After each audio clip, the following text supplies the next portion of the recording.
My father Joshua threw my grandmother's savings book onto her grave on January 12th. The dirt was still fresh, flowers still wrapped in plastic.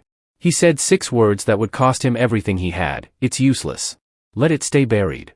11 days later, a bank manager named Mrs. Freeze went pale and whispered, "Miss Wilkerson, whatever you do, do not leave this building." But I'm getting ahead of myself. Let me start at the beginning. My name is Paige Wilkerson. I'm 31 years old. Until recently, I was invisible in my family. I work as a claims processor at Keystone Insurance Group in Scranton, Pennsylvania. I live in a modest apartment on the north side of town, $1,150 a month, utilities not included. I drive a 2017 Hyundai Tucson with a coffee stain on the passenger seat I've been meaning to clean for 3 years. At this point, the stain and I have a relationship. It's not a good relationship, but it's stable. My grandmother, Estelle, passed away on January 8, 2024. She was 84, died peacefully at home from heart failure, just as she would have wanted. Grandma Estelle worked 41 years at Lackawanna Textile Mill in Wilkes-Barre. Early mornings, tired feet, fabric dust in her lungs. She lived in the same small 2-bedroom apartment for 4 decades.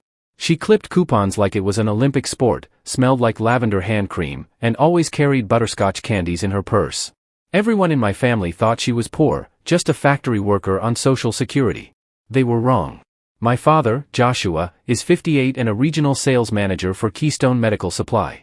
He drives a leased Lexus ES, wears expensive watches, talks about investments, and acts like he comes from old money. But he grew up in the same cramped apartment in Wilkes-Barre.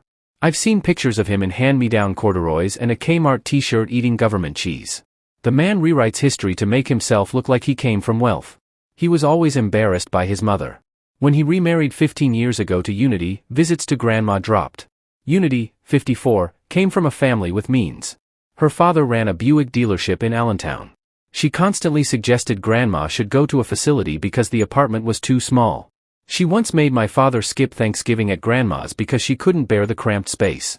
My brother Clayton, 34, has always been the golden child. He works in pharmaceutical sales.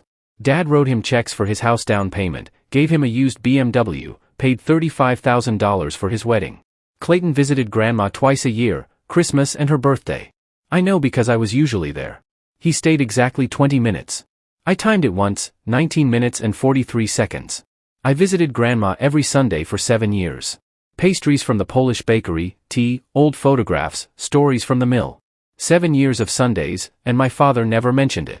The funeral was small, at Morrison and Son Funeral Home. About 30 people, mostly grandma's old coworkers. Dad checked his watch constantly. Unity whispered about sorting the apartment before the lease ended. Clayton spent half the service on his phone. I delivered the only real eulogy, talking about grandma's laugh, her candies, and how she remembered everyone's birthday. Dad spoke for 2 minutes about family values, but no memories. After the burial at Hillside Cemetery, the funeral director gave me a small envelope. Grandma had left instructions for me only. Inside was an old leather savings book from First Northeastern Savings and Loan, dated 1967. Older than me. Older than my father's fake sophistication. Joshua saw me holding it and snatched it from my hands. He flipped it open, scanning the pages. The last entry, 1989, balance $84,752. He laughed. Not kindly. Mom and her pathetic little savings account from 35 years ago, he said. It's ancient. Probably closed when the banks merged. Useless. Then he threw it onto her fresh grave, dirt still loose, and walked away. Unity followed, then Clayton, still on his phone, and Tamara carefully across the grass in heels that cost more than my monthly groceries. I stayed behind. The January wind cut through my coat. I waited until their cars left, the cemetery workers packed up, the sun began to set. Then I walked to grandma's grave, knelt down, and picked up the savings book.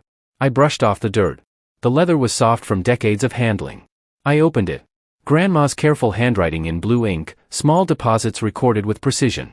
I didn't care about the $84,752. Probably gone anyway, absorbed into some unknown account. But in that moment, I realized something. This book wasn't about money. It was about grandma. About her care, her diligence, her independence. It was mine to protect now. And the bank merger happened decades ago. But this savings book was the only thing grandma had left specifically for me. She made sure it reached me directly, not through my father. If it were worthless, why would she do that? That night, I sat in my apartment holding the savings book. The radiator clanked. The neighbor's TV murmured through the thin walls. I thought about all those Sundays, the tea, the photographs, the stories. Grandma had once told me something I didn't understand at the time. She took my hand, looked me in the eyes, and said, "You're the only one who sees me, Paige. Remember that? I see you, too." I didn't understand then. I was beginning to understand now. The days after the funeral blurred together. I went back to work, filed claims, ate lunch alone at my desk. I came home to my quiet apartment and stared at the savings book on my nightstand and did nothing. What was the point? The last entry was from 1989, 35 years ago.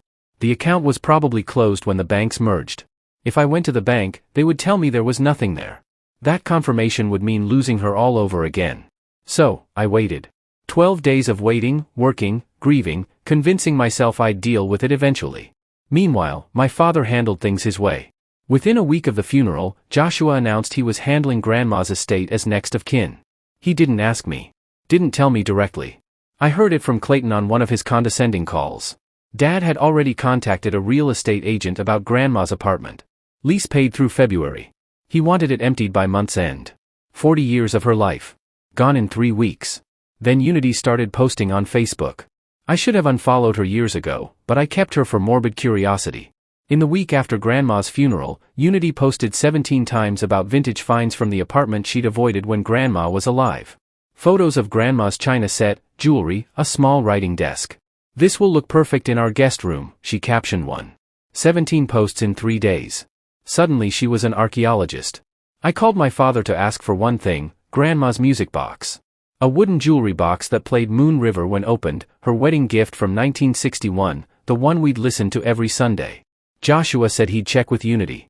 She called back the next day. "I've already promised it to Tamara," she said, voice dripping with fake sympathy.